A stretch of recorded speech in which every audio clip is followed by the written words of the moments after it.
तो कैसे हैं आप लोग? बिस्मिल्लाहिर्रहमानिर्रहीम। अस्सलाम वालेकुम व्यूअर्स। आज मैं आपको ड्रामा सीरियल बेरंग की 78 एपिसोड के हम रिव्यू करेंगे, उसके बारे में बात करेंगे। जैसे कि आपको पता है, परी और फाहद की शादी हो चुकी होती है, जिसमें उसकी माँ बिल्कुल भी खुश नहीं होती। ना फाहद की माँ खुश होती है और ना ही फरी की माँ, जो अपना उसका स्टेटस की वजह से करती है कि मेरा स्टेटस बहुत ऊंचा है और फाहद एक गरीब लड़का है, जिसकी वजह से वो इनके साथ अच्छा सलूक नहीं करती। वो जैसे कैसे करके फरी और फाहद की शादी कर देती है, लेकिन फाहद के साथ बहुत बुरा सलूक करती है और उसकी शादी वाले दिन भी उसके साथ अच्छा बिहेव नहीं, जिसका गुस्सा फाहद और उसकी अम्मी को भी होता है। और फिर वो फरी जब वापस अपनी अम्मी के घर जाती है, तब भी उसके साथ इतना अच्छा बिहेवियर नहीं रखा जाता। जब फाहद अपनी अम्मी से पूछने के बगैर फरी को लेने जाता है, तो उसकी माँ भी नाराज़ हो जाती है कि तुम्हारे साथ इतना बुरा सलूक करते हो, फिर भी तुम चले गए वहाँ पे। तो फरी सारी बातें सुनकर अपनी सास के मुंह से अपनी अम्मी के ख़िलाफ़ तो बहुत नाराज़ होती है और फाहद को कहती है, फाहद मैं ये सारी चीज़ें बर्दाश्त नहीं कर सकती, अपनी अम्मी को मना करो, मेरी अम्मी के बारे में ऐसी बातें ना करें। हालांकि वक्ती तौर पर मेरी अम्मी मुझसे नाराज़ है, लेकिन कब तक रहेंगी, मैं उनकी बेटी हूँ, आखिर वो मान ही जाएंगी। तो फाहद फिर तसल्ली देता है और कहता है कि तुम परेशान ना हो, कोई ऐसी बात नहीं, मैं अम्मी से बात कर लूँगा। इधर अफान एनी से अपने रिश्ते में जो दूरियां हैं उसको ख़त्म करना चाहता है और हर बहाने से एनी से बात करना चाहता है, और फिर बहाने बहाने से एनी से बातें करता है कि एनी तुम मेरे से बहुत दूर हो और मेरे बिल्कुल मेरे साथ नहीं हो, तुम मेरी एक बीवी का किरदार अदा नहीं कर रही।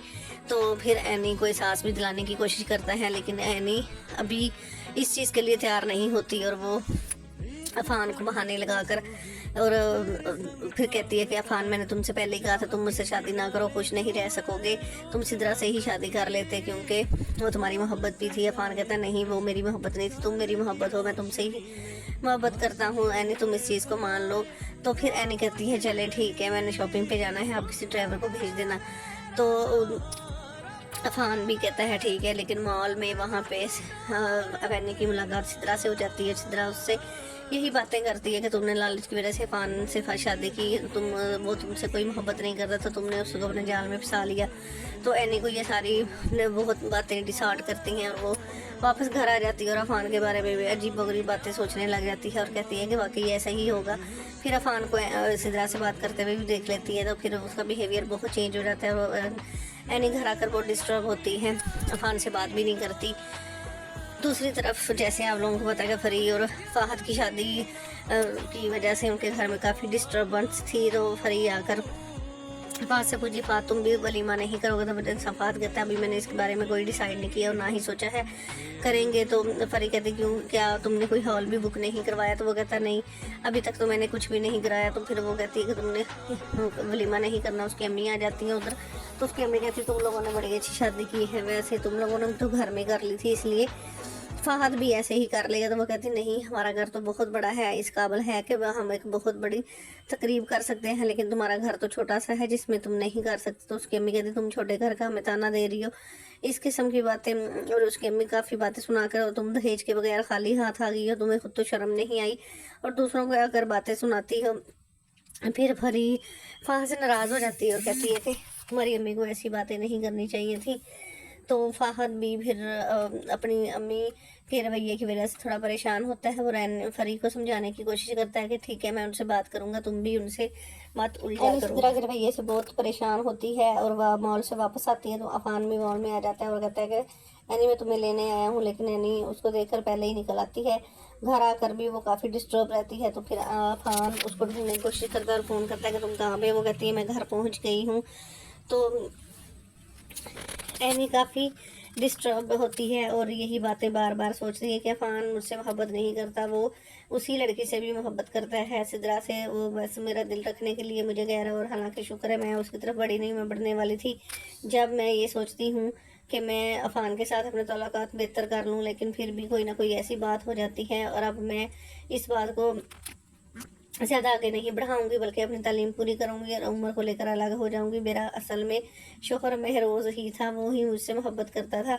वो अपने दिल में सोच लेती है और अफान के बारे में अजीबोगरीब बातें खुद ही ख्याल कर लेती हैं, जबकि अब ऐसी कोई बात नहीं होती। अफान को भी नहीं पता होता अफान वाकई में ही एनी से मोहब्बत करता है और एनी के बारे में सोचता है। तो एनी को ये बात बिल्कुल भी पता नहीं होती कि अफान उससे मोहब्बत करता है, लेकिन वो कहती है कि अफान शायद मुझ पे और मेरे बच्चे पे तरस खाकर मुझसे शादी की है और वो अपनी मोहब्बत की कुर्बानी दे रहा है। अफान एनी इस तरह की बातें सोचने लग जाती है और अफान को बहुत डिसहार्ट होता है। अफान बार बार उसको अपनी मोहब्बत का यकीन दिलाने की कोशिश करता है, लेकिन एनी के साथ कोई ना कोई ऐसी बात हो जाती है जिसकी वजह से उसको यकीन नहीं आता।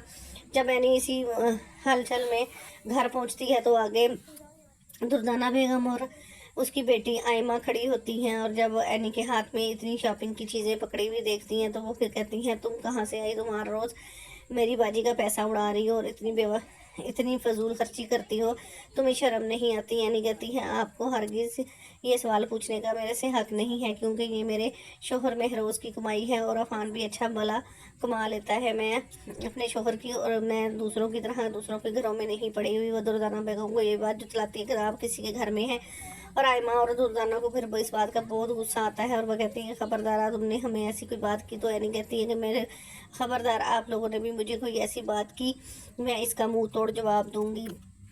फिर एनी अपने कमरे में आ जाती है और फौजिया से उदास होकर आती है। तो फिर फौजिया पूछती है कि मैम क्या बात हुई, आप कुछ परेशान हैं। तो एनी बड़ी परेशान होती है और वही बातें करती है जो उसने अपने दिल में सोची होती है कि अफान मुझसे मोहब्बत नहीं करता, हाँ, ये झूठ है सब, और ये बहाने लगा लगा कर मुझे ऐसे ही बता रहा है कि मैं मुझसे मोहब्बत करता है, वो ज़बरदस्ती की मोहब्बत नहीं होती।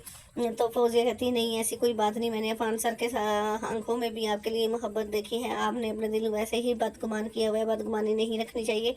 एनी को समझाने की कोशिश करती है। फिर एनी उस की बात सुनती है और रोना शुरू कर देती है। इतनी देर में अफान भी आ जाता है और अफान बहुत गुस्से में होता है और कहता है कि एनी, तुमने फ़ोन पे क्या हुआ है तुम्हें, तुमने फ़ोन पे भी अच्छी बात नहीं की और इस कमरे में क्यों आ गई हो। एनी कहती है, नहीं मैं अब इस कमरे में रहूँगी, मैंने उस कमरे में नहीं जाना, आपके साथ रहना, मैं इसी कमरे में ठीक हूँ और मैं थक गई हूँ, मुझे कुछ रेस्ट करना है। लेकिन अफान उसकी बात नहीं मानता, उसको खींच के अपने कमरे में ले जाता है और उससे बात करने की कोशिश करता है। फिर एनी कहती है कि अब बताओ मुझसे क्या बात करनी है, मेरी अपनी मर्जी है, मैं कभी भी नाराज़ नहीं हो सकती और मैं भी तो दुखी हो सकती हूँ। अफान कहते हैं, पहले मुझे बताओ कौन सी बात ऐसी है जिसकी वजह से तुम डिस्टर्ब हो। लेकिन यानी खुलकर उसको कोई बात नहीं बताती जिसकी वजह से अफान कुछ गैस कर सकता है, लेकिन अफान समझता है कि एनी के अंदर कोई ना कोई बात चल रही है जिसकी वजह से वो डिस्टर्ब है।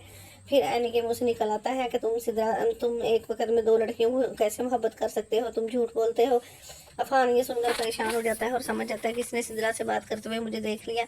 उधर शहरियार एमन को मनाने की पूरी कोशिश कर रहा होता है और बार बार एमन के पीछे जाता है और एमन से बात करने की कोशिश करता है कि एमन तुम मेरी मोहब्बत का यकीन करो। एमन कहती है, मैंने तो यकीन कर लिया था, लेकिन आपने ही मुझे अपनी ज़िंदगी से निकाला है और मेरा कोई तलक नहीं। वो एमन बिल्कुल भी शहरियार से कोई बात नहीं करना चाहती, लेकिन शहरियार बार बार उसको मनाने की कोशिश करता है और कभी उसके ऑफिस चला जाता है और उसके माँ बाप से भी बात करता है।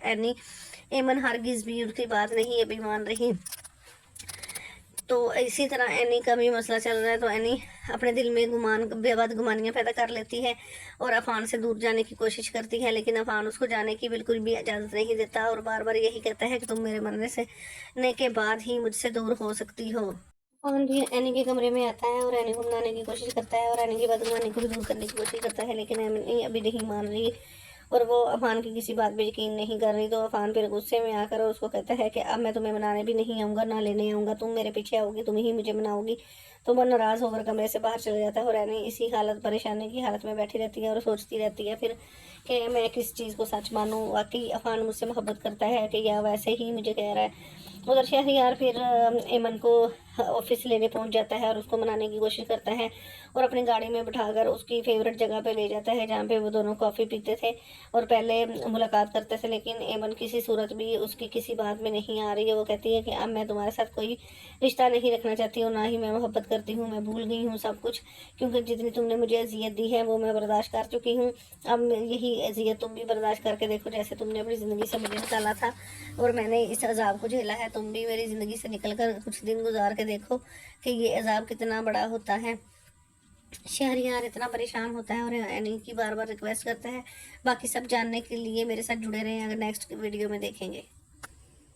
तो यार बस आज के लिए सिर्फ इतना ही। अब अगर तुम लोग को वीडियो पसंद आए ना तो यार लाइक मारो, कर दो यार, तुम्हारे पैसे थोड़ी ना कट रहे, कर दो।